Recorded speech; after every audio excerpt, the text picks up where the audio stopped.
अस्सलाम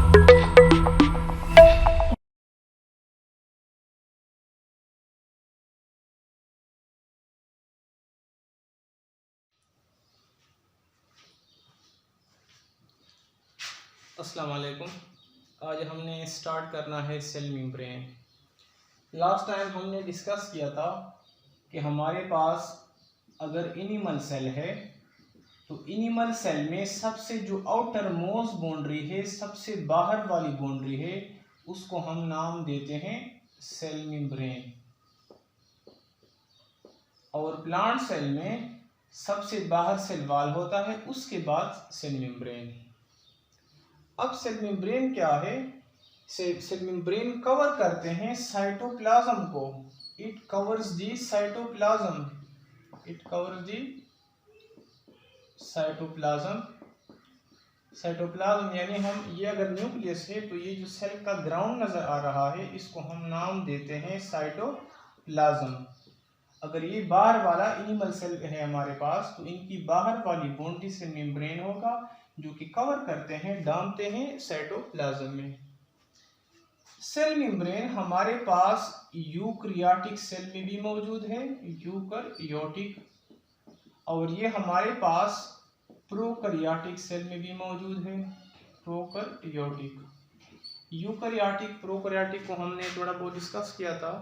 हमने ये कहा था कि वो सेल्स जिसके अंदर ट्रू न्यूक्लियस और सेल ऑर्गेनेल्स मौजूद होंगे उसको हम यूकैरियोटिक सेल का नाम देंगे, और वो सेल्स जिसके अंदर ट्रू न्यूक्लियस और बाकी सारे ऑर्गेनेल्स मौजूद नहीं हैं, जिस तरह के हमारे पास बैक्टीरिया है, तो उसको हम नाम देते हैं प्रोकैरियोटिक। सेल मेम्ब्रेन हमारे पास क्या है? तीन है, पतला सा है, पर्दा है, इलास्टिक है, लचकदार है। अब अगर हम आ जाए सेल मेम्ब्रेन की फंक्शन की तरफ कि सेल मेम्ब्रेन का फंक्शन क्या है, तो सेल मेम्ब्रेन का फंक्शन ये हमारे पास सेमी परमिएबल बैरियर है। सेमी परमिएबल बैरियर, इसका मैं समझा देता हूं। हम तीन टर्मिनोलॉजी बार बार इस्तेमाल करेंगे। एक हमारे पास है सेमी परमिएबल, एक होता है परमिएबल, एक होता है नॉन परमिएबल। परमिएबल बोलते हैं जिससे हर कोई छोटे मॉलिक्यूल और कोई ऐसा पर्दा जिससे छोटे मॉलिक्यूल और बड़े मॉलिक्यूल सारे पास हो सकते हैं, तो वो होंगे परमिएबल।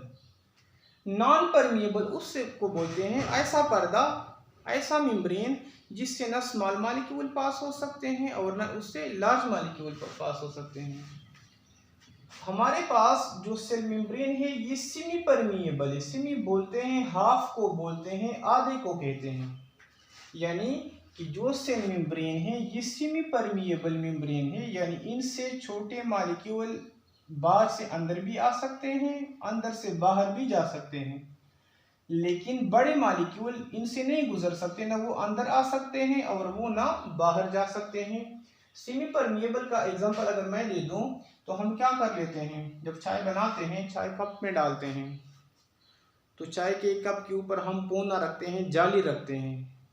जब ऊपर से हम चाय डालते हैं, चाय तो गुजर जाती है, यानी चाय क्या स्मॉल मॉलिक्यूल है, जो सुराख है वो छोटे छोटे इनसे गुजर जाती है, लेकिन जो पत्ती वगैरह है वो बाहर रह जाती है, वो बड़े मॉलिक्यूल से। तो सेल मेम्ब्रेन भी इसी तरह है कि छोटे मॉलिक्यूल इनसे गुजरते हैं, बड़े मॉलिक्यूल इनसे नहीं गुजर सकते हैं।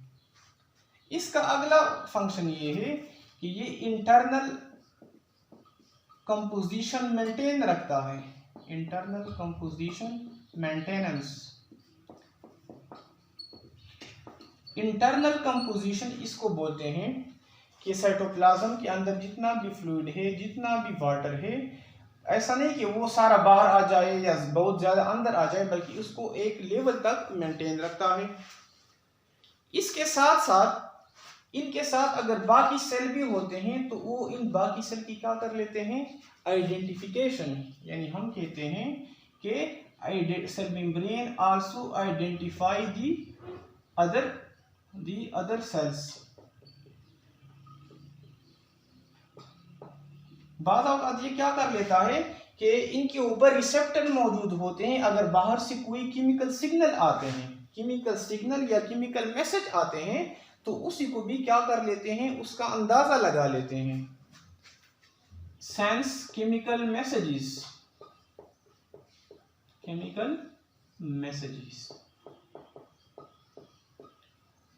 अब अगर हम सेल मेम्ब्रेन की केमिकल कंपोजिशन की तरफ आ जाए, केमिकल कंपोजिशन का ये मतलब है कि सेल मेम्ब्रेन किस चीज से बना हुआ है।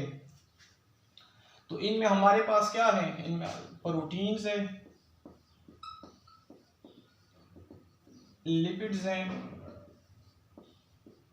और स्मॉल अमाउंट में, कुछ मिकदार में क्या है, कार्बोहाइड्रेट है। स्मॉल अमाउंट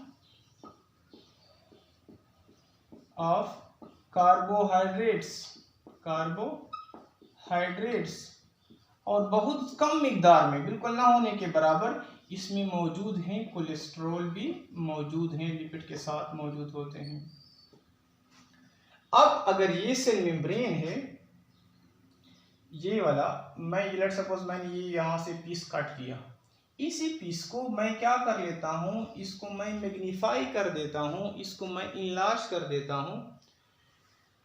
तो ये जो तुम लोग को नजर आ रहे हैं, ये वाला और ये वाला, ये भी लिपिड से बना हुआ है, ये भी लिपिड से बना हुआ है। यानी ये लिपिड की एक लेयर है, ये लिपिड की दूसरी लेयर है।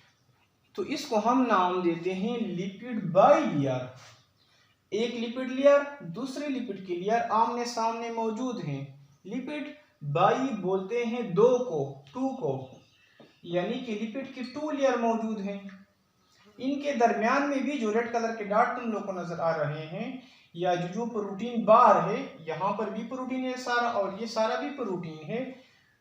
तो क्या कर लेते हैं कि जो प्रोटीन होते हैं लिपिड बाइलेयर में इंबेड होते हैं, इसके अंदर भी मौजूद होते हैं और बाहर भी मौजूद होते हैं।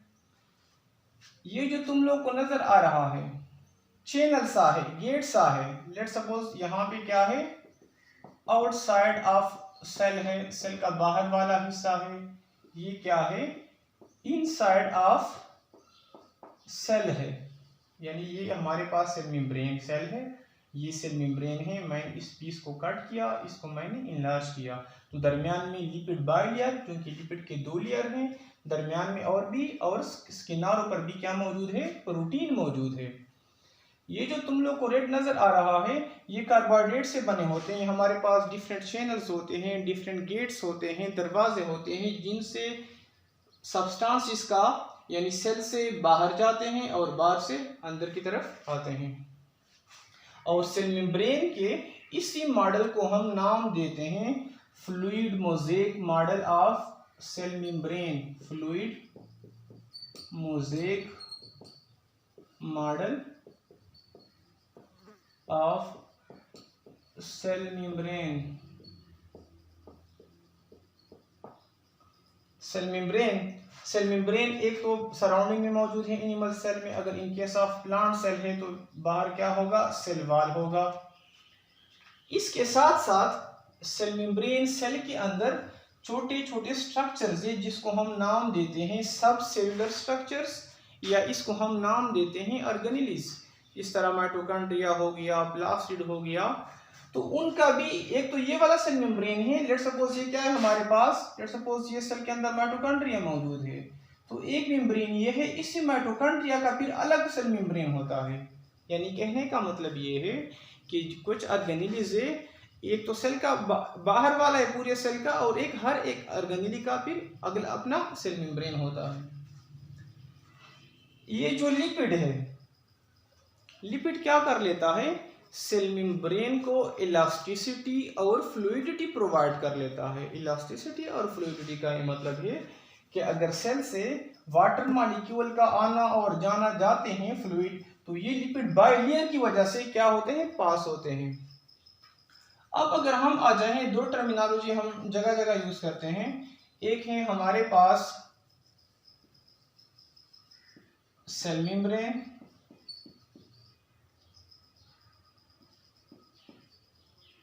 दूसरा हमारे पास है प्लाज्मा मेम्ब्रेन। प्लाज्मा मेम्ब्रेन यानी हम कहते हैं कि सेल मेम्ब्रेन भी है, प्लाज्मा मेम्ब्रेन भी है, दोनों के लिए हम क्या कर लेते हैं, दोनों के लिए हम सेम नाम यूज़ करते हैं। तो अगर हम देखें कि जो पूरे सेल के लिए जो वर्ड इस्तेमाल करते हैं, जो सेल के सराउंडिंग में होता है पूरे सेल के लिए, उसको हम नाम देते हैं प्लाज्मा मेम्ब्रेन। और जो ऑर्गेनेलिस का सेल मेम्ब्रेन होता है उसको हम क्या नाम देते हैं, सेल मेम्ब्रेन। लेकिन डिफरेंट मौकों पे हम कहते हैं cell membrane is also called as plasma membrane, के दोनों ये एक ही चीज़ है, लेकिन दोनों एक्चुअली एक चीज़ नहीं है। सेल मेम्ब्रेन क्या है कि अगर जो सेल है, जो सेल का पूरे सेल का सराउंडिंग वाला है, उसको हम नाम देते हैं प्लाज्मा मेम्ब्रेन। जो सेल के अंदर ऑर्गेनेलिस मौजूद है उसका जो सेल मेम्ब्रेन है बाहर वाला, उसको फिर हम क्या नाम देते हैं, सेल मेम्ब्रेन का नाम देते हैं। तो ये वाला तुम लोगों ने अच्छे तरीके से तैयार करना है, क्योंकि ये ज़्यादातर लॉन्ग क्वेश्चन में आता है। स्ट्रक्चर भी तैयार करना है, उसके फंक्शन भी तैयार करने हैं, उसकी केमिकल कंपोजिशन भी तैयार करने हैं। जो जहाँ तक क्विज की बात है, क्विज पिछले वाला चैप्टर भी होगा, चैप्टर नंबर 1, चैप्टर नंबर 4 जितना भी हो गया ये तो होगा, साथ में वो भी इंक्लूड होगा। तो इंशाल्लाह नेक्स्ट लेक्चर में हम डिस्कस करेंगे साइटोप्लाज्म को। That's all about the lecture.